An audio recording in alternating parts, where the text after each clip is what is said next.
안녕하세요. 행복씨앗입니다. 오늘도 시장을 정리하면서 하루를 마무리하는 시간을 가져볼까 합니다.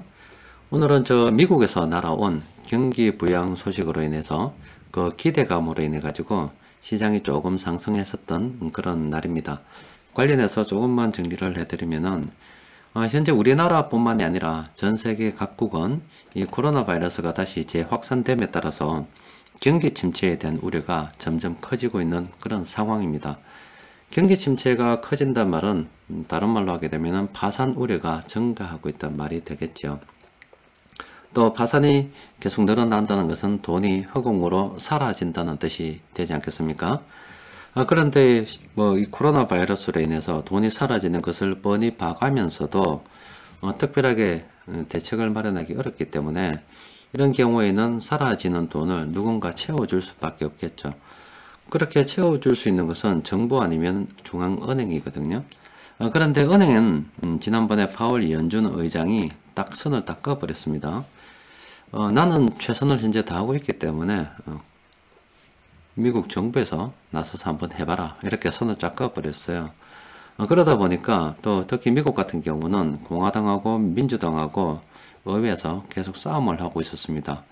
그렇다 보니 돈은 사라져가고 있지 누군가 돈은 채워줘야 되는데 채워줄 주체가 서로 싸움을 하고 있다 보니까 이제 공매도 세력들이 나서가지고 거품 논란, 고점 논란 이런 불필요한 논란을 만들어서 돈을 좁게 챙겨 먹은 지난 한 보름 정도가 되겠습니다. 그런데 미국에서 이 민주당이 이번에 우리 돈으로는 한 2,808조 원, 미국 돈으로는 약 한 2조 4천억 달러 정도 경기 부양을 추진한다는 소식이 전해졌어요.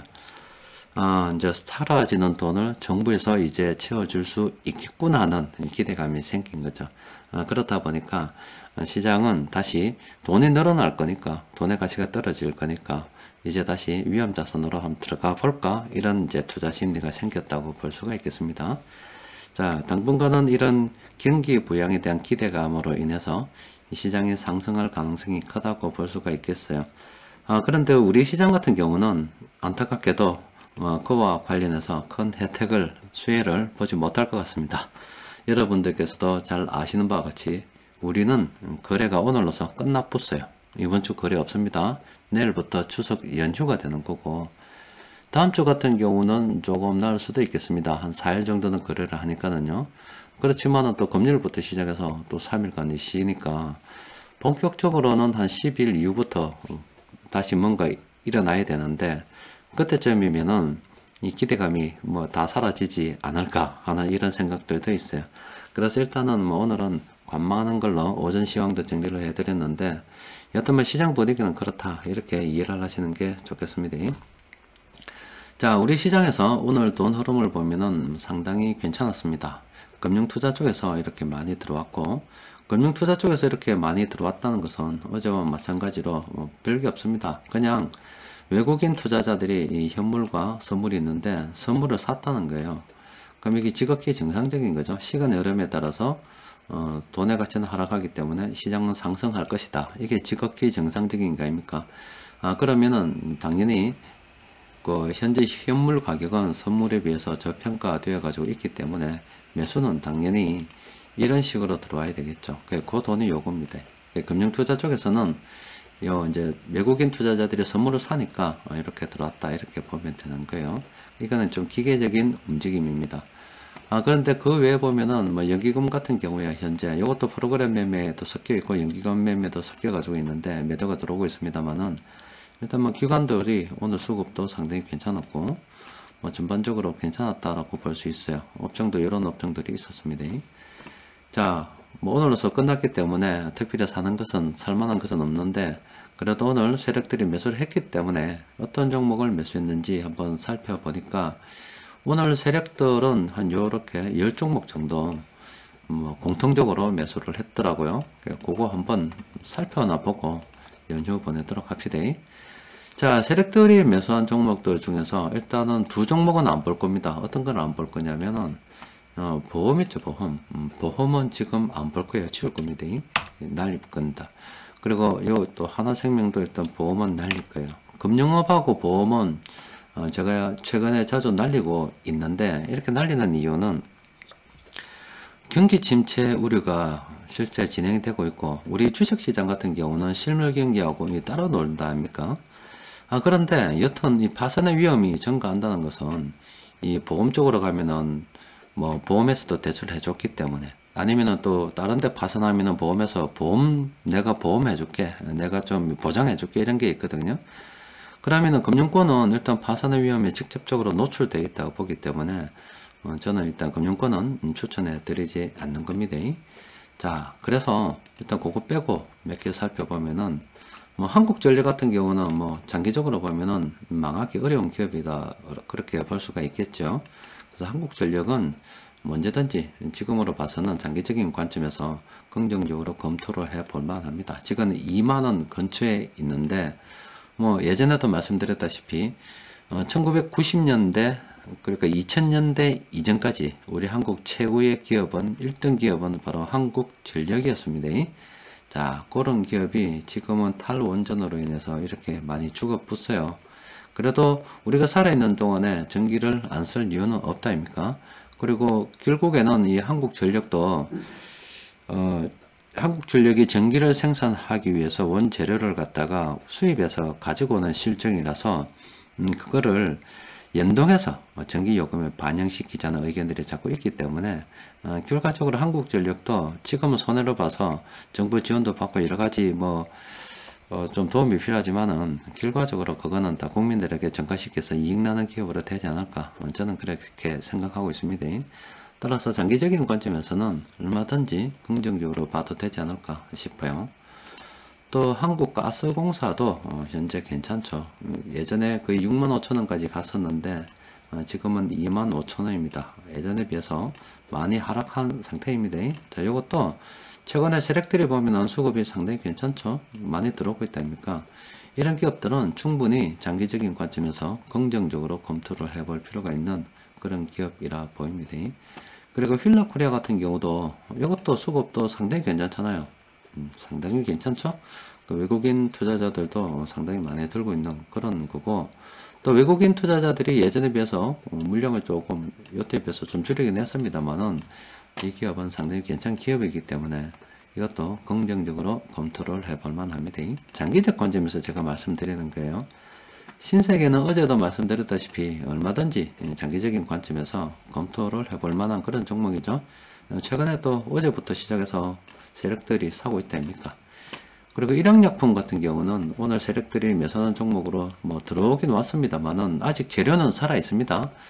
얼마 전에 러시아에서 공장까지 방문했다고 하는데 요거는 현재 시점에서 들어가기는 좀 그렇고, 만약에 들고 계시다 그러면은 아직은 팔 이유가 없지 않을까 싶어요. 요거는 뭐 신규 적분은 좀 곤란한 걸로, 들고 계신 분들은 일단 한번 좀 더 들고 가보는 걸로, 그런 식으로 정리를 해보는 게 좋지 않을까 싶습니다.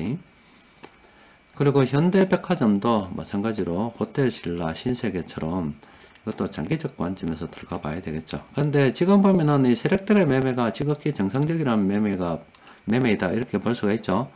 왜냐하면 이렇게 충분히 주가가 싼 이유는 전부 다 이 코로나 바이러스로 인해서 피해보는 그런 종목이라 볼 수 있다 아닙니까?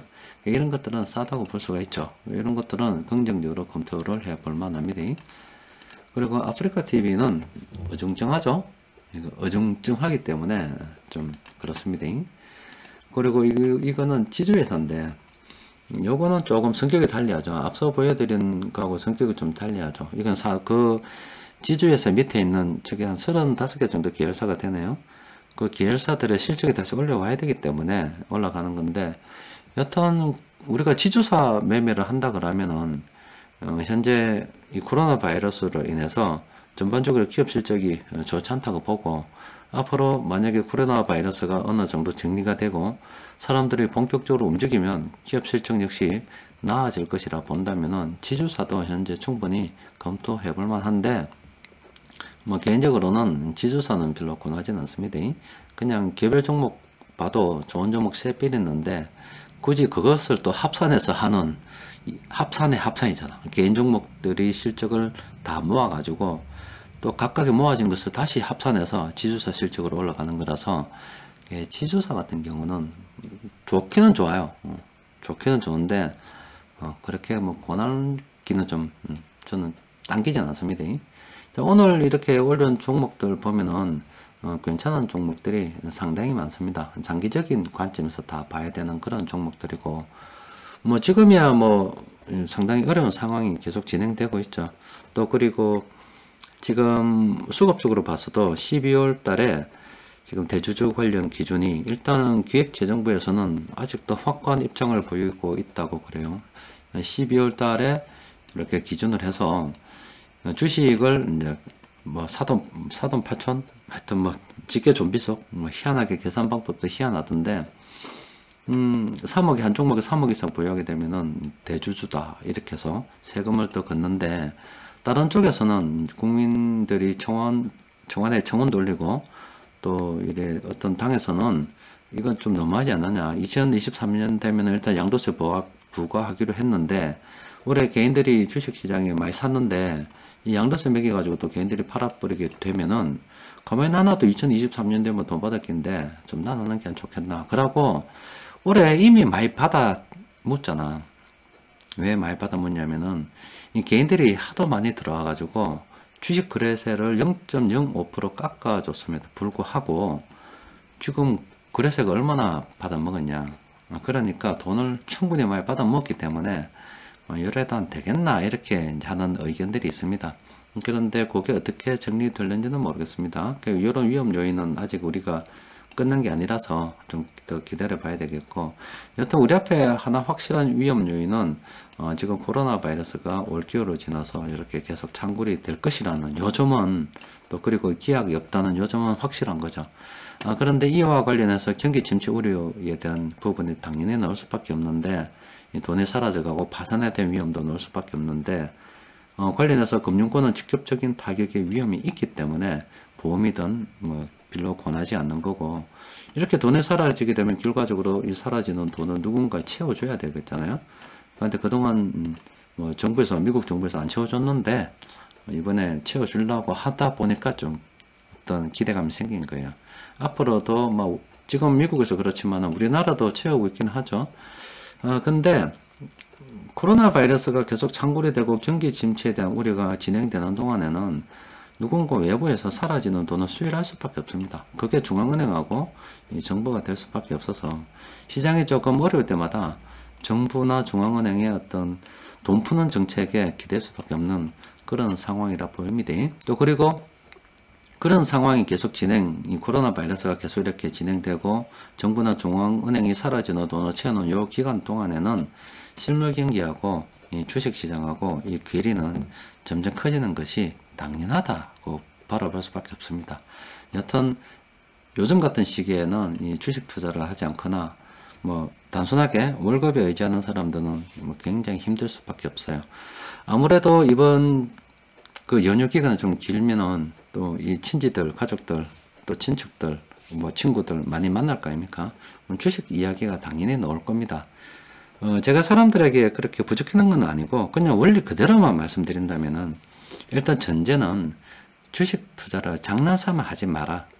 돈 벌려고 어떤 돈벌이 수단, 용돈벌이 수단, 뭐 이런 투기 수단으로 바라보지 않는다는 전제하에서 말씀드리면은 충분히 가족들이나 친척들에게 장기적 관점에서 권할만 하죠.